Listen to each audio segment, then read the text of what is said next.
today we're looking at strengths and skills and how to showcase them. How are we going to talk about our strengths? How do we know as a student what our strengths are? So you know me as Max from Pathway CTM.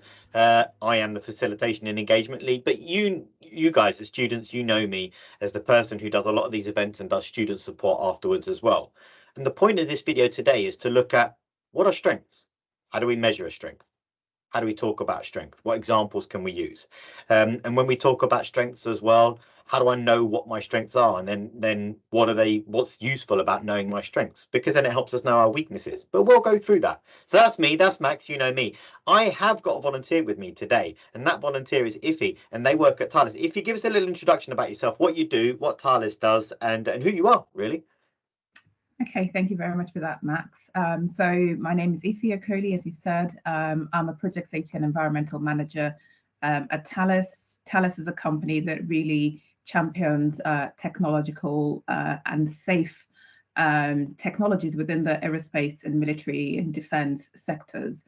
Most of the products that you also use in terms of your day-to-day lives, like passports or bank cards, are made by are supported by technologies from Thales. So that'll be, I'm a safety engineer there, so I do help in the safe delivery of such technologies into the market. So that will be a quick summary. Fantastic, brilliant. And like if you said, Thales might not be a company that you know, but there's definitely day to day you'll come across technologies that they use. I know I did when I was younger. So that's Iffy from Thales, and we're going to go through and we're going to talk about strengths and share our experiences. And what we're going to look at today is we'll look at briefly we'll look at the 3 elements that are used to measure a strength, and we're going to look at the 8 skills within the skills builder foundation. We're going to look at what strengths do we think employers look for. Okay, and we're going to understand a little bit about how to understand our strengths better as well. So moving forward, we're going to talk about the 8 skills, and these, what we've got on screen here, 8 different skills. Okay, so we've got listening, we've got speaking, we've got problem solving, creativity, staying positive, aiming high, leadership, and teamwork. And it's important to think about these 8 skills. And after this, what we're going to do is we're going to show you a video that talks about skills and strengths and the difference between skills and strengths. But the reason why I've pulled these 8 up now is because this is what Skills Builder uses their universal framework. Now, as a student, you can go onto that URL and you can do a little test, and it will show you which ones are your strengths and which ones are your weaknesses. Now, Iffy, if I was to ask you, I'm asking you cold, I've never asked you this question before.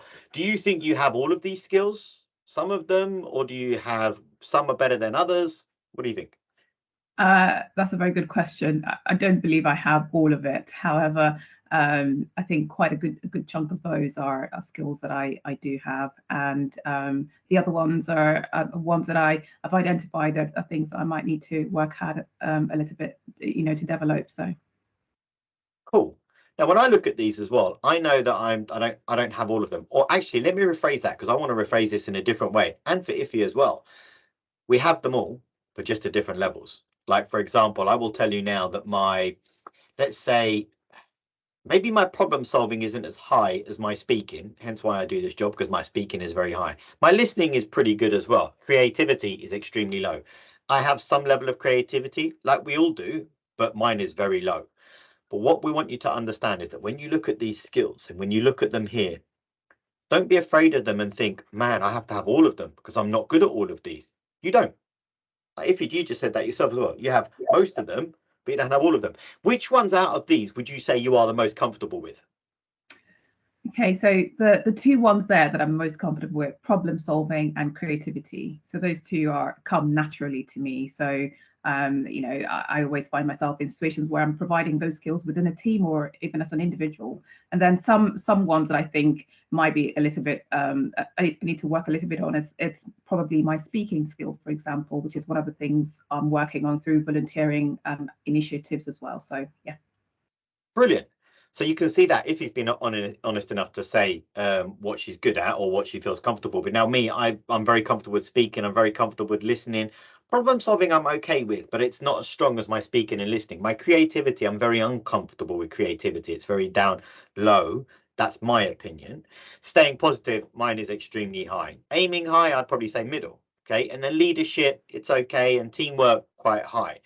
So as a student, what I want you to think about is that you can go away and look at this and think, Do I need all of them? Do I have all of them? Yeah, you have them to certain levels, but let's go and find out what level you have them to and which ones are better.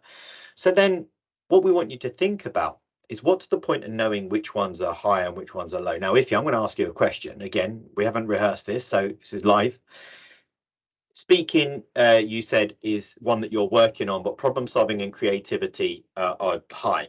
When you think about doing things that involve problem solving, what kind of energy does it give you?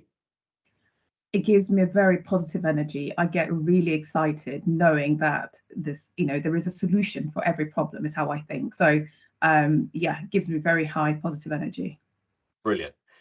Now, with me, when I look at problem solving, it's kind of middle of the road. But if you ask me for creativity, I'll run out of the room. It's very low for me. It gives me low energy. I don't want to do it. And the three elements that we use to measure a strength are simple. They're performance, energy, and use. We touched on energy there. Like, if you said you get high energy or positive energy from problem solving, I get high energy from speaking, as you'll notice from this video. And we need to think, what energy does it give us when you're doing something? Because these are skills, but then let's take it to tasks as well. Does it give you high energy? Do you want to do it a lot? Do you perform well at it because you're good at it? You perform well at it, you enjoy it because you're good, and therefore, because you enjoy it and you're good at it, you want to do it as often as possible. Like me, creativity. If you ask me to do something creative, I'll avoid it, do it as little as possible, and I sweat before I have to do anything creative. That's just me, because I'm not comfortable with it. So that gives me low energy. I don't want to perform. I don't perform well at it, and I want to do it as little as possible. So think about that. Performance, energy, and use. Start to think about that when you look at skills, when you think about your strengths, but also when you've got tasks that you need to do in your day-to-day job. Ify, I'm going to imagine that in your situation, in your day-to-day job, you do more things that give you high energy, positive energy, and that you perform well at, that you want to use often, than those things that are the opposite. Is that fair? That is a very fair assessment, and I think that's important.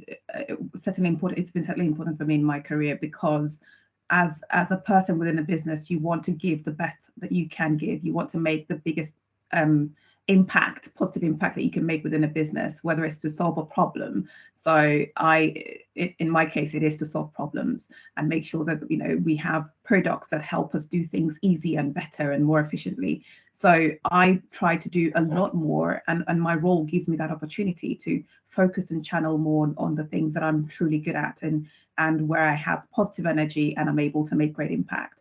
But also, it's important that my role gives me opportunity for growth as well. So it does also provide me opportunities where I can learn more about speaking, or even learn more to stay positive when there are challenges in the problem solving process. So it's a combination of both, but more to the higher side of the things that I'm quite good at.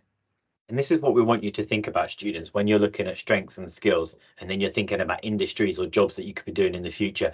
We know that it's hard because there's thousands of jobs and thousands of industries, but that's where we'll help you understand that better. But if you can know where the things that you're good at lie and where the things that you're not so good at lie, and where you get your high energy and high performance from, and where you get your low energy and low performance from, and then you can go and look at jobs and go, well, this one uses all my low energy and low performance skills or strengths. I'm not going to go and do that job, because you want to get out of bed every morning and being like, yes, I'm ready for today. I'm good at what I do. I know I can do it, and I'm going to love doing it.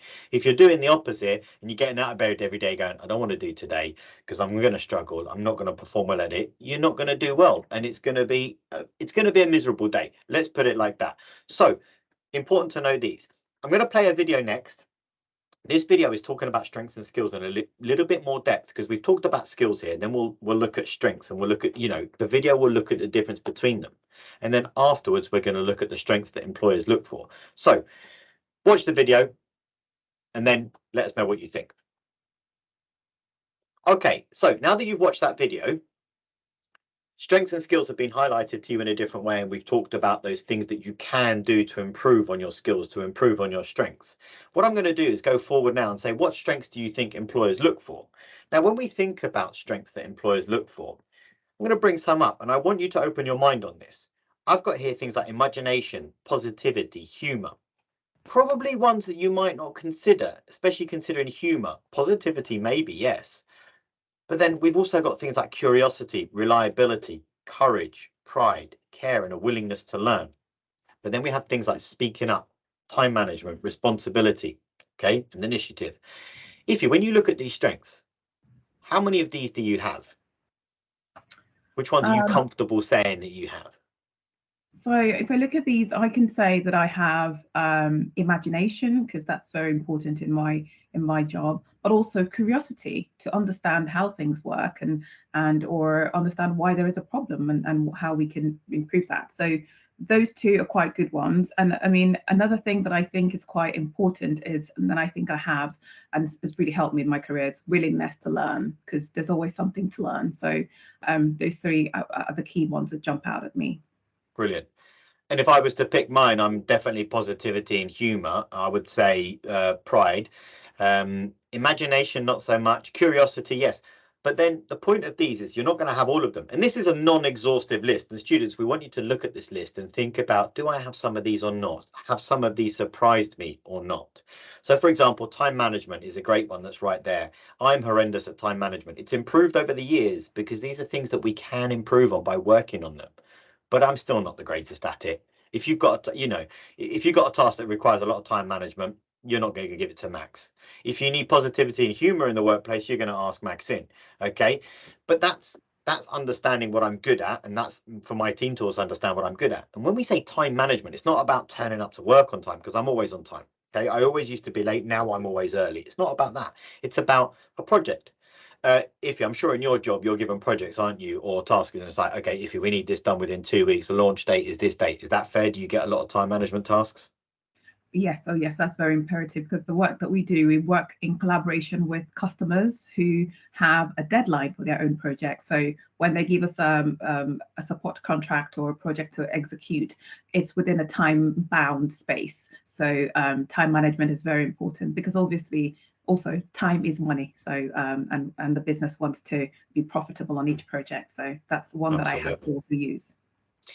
Absolutely. And I would, I'll say that, look, I've never worked with Ify before. We work for 2 different companies, but understanding and hearing about what Ify speaks about, her strengths are and what she's good at. And when I talk about mine, you could probably start to put a picture together that in a team, we'd work quite well together, because maybe my time management isn't great, but Ify's is. My problem solving isn't so great, but Ify's is.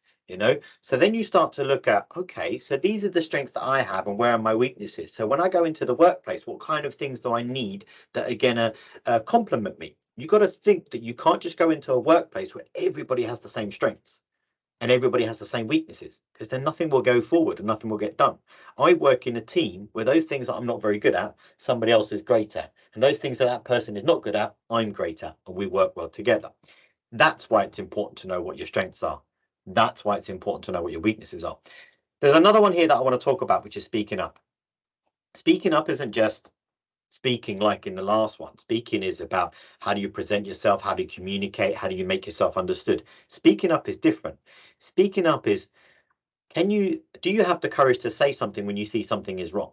Do you have the courage to say something when you see something is going wrong and maybe nobody else has spotted it? Because it's not always done maliciously. Maybe it's just done because a mistake has happened, nobody has spotted it, or somebody did but never said anything and nobody else has spotted it. Speaking up is hard. It does require some courage. If in your role and in your department and the work that you do, if you didn't speak up, if you saw a mistake and something was going wrong and was going to affect a client and you didn't speak up, what would the consequences be?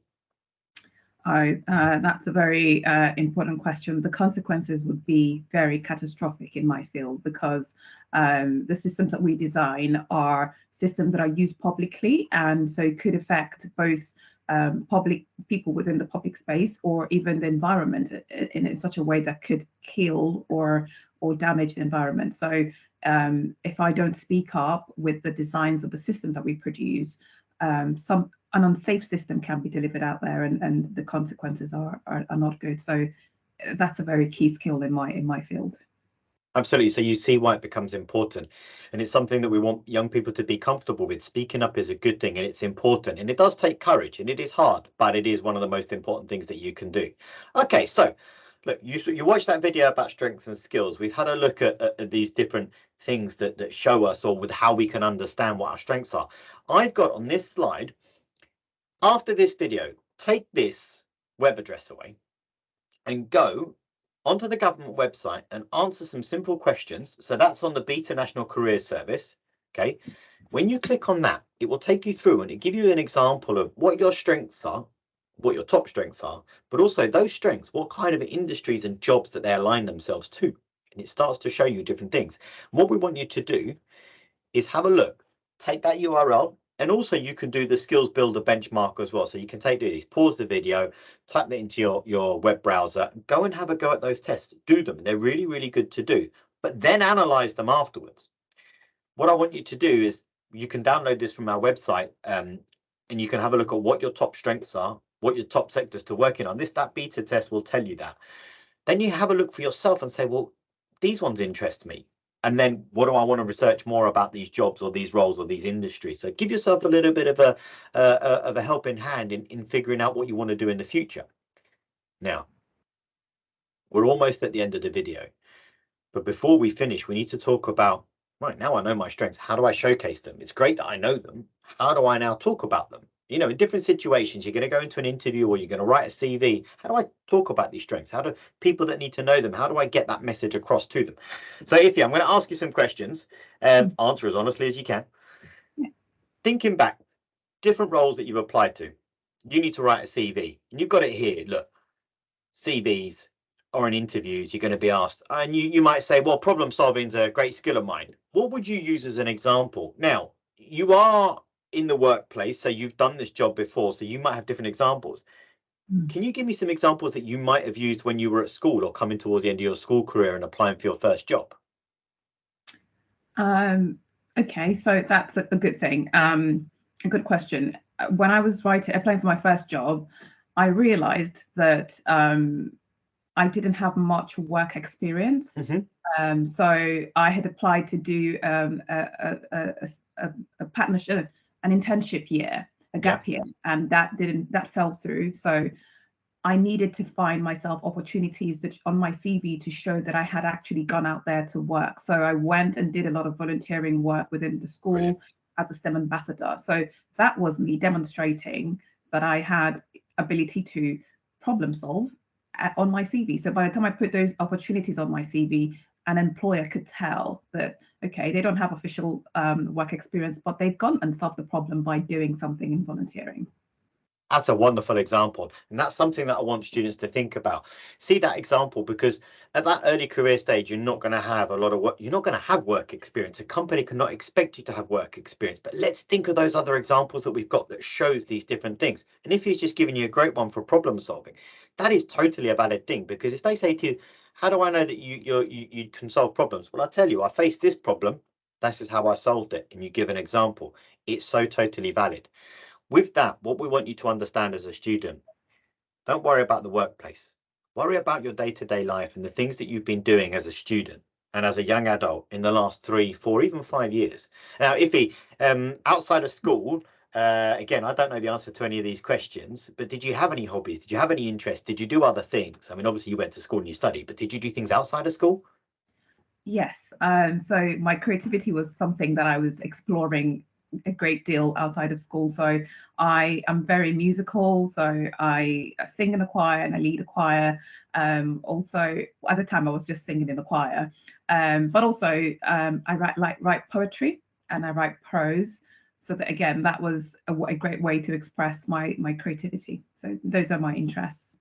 That's wonderful. That's beautiful. So those are really great examples, and they relate to a real person, and that's real life. And as an employer or as a recruiter looking at somebody, a student at 16, 17, 18 years old, if we saw that on a CV, I'd be delighted, because it shows us what's made you as a young human being and those different things. But doing those tasks as well, or doing those things, it just shows you as a person. And what a great way of saying, yeah, I'm creative and here's how I can show you. But also it shows that if you're part of a community because you sang in a choir, which also recruiters will look at and employers will look at and say, well, if you went away to a choir, you were part of it. So you're part of a team there, really. And I'm sure, did you have rehearsals? We did, yes. If you don't turn up to rehearsals, you're letting the rest of the choir down, right? Yes, exactly. So you had responsibility as well. So you showed that responsibility as a young adult to know not to let other people down. That it was important that you went to those rehearsals, that you worked together to improve and be able to put on, I would assume, good performances. Exactly. That's exactly what we want to see on a CV, and this is exactly how we want to talk about them. Students, think about this. At an early career stages, which is what you are at, we're not going to look at work experience. If you've got it, great, absolutely. Part-time job here, fantastic. But also think about those other things that you've done in the previous years. You don't have to be doing it right at that moment in time.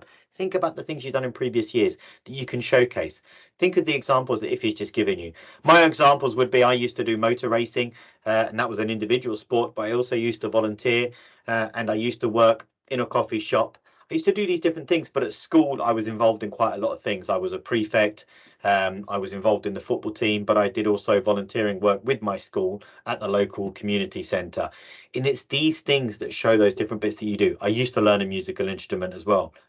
Talk about these things and they showcase your strengths and your skills. But go back, go to those tests, find out what it is that your strengths are, what your skills are, and develop them as much or as little as you want, but see the ones that give you the high energy, that you perform well at, that you want to do often. And those will be the secret to being able to get a good career in an industry that's going to excite you. Now, Ife, we're almost at the end of the video and I'm going to ask you a question. Around strengths and skills, what advice would you give to a younger Ife that you know now that you wish you'd known when you were maybe 16, 17 years old? So that's a very good question. So the advice I'll give to a younger Ife when I was about 16 is to know that you're good enough and to know that you have skills that no one else and strengths in that combination that no one else out there has. So be confident, be passionate, be inspired, and go out there. You can achieve anything you set your mind to. What a beautiful message to end on. Thank you very much for that, Ife. Appreciate it. Listen to the words she just said. We are all unique and we all have something unique. We just need to find where we fit. Learn what it is that makes you you and take it out to the world and showcase it. Thank you very much. Thank you for joining. Hopefully you've enjoyed this video. Share it far and wide. Come to my support sessions if you need it. But Ife, thank you very much for today. Thank you for coming along and helping us make this resource. Thank you very much, Max. It was my pleasure.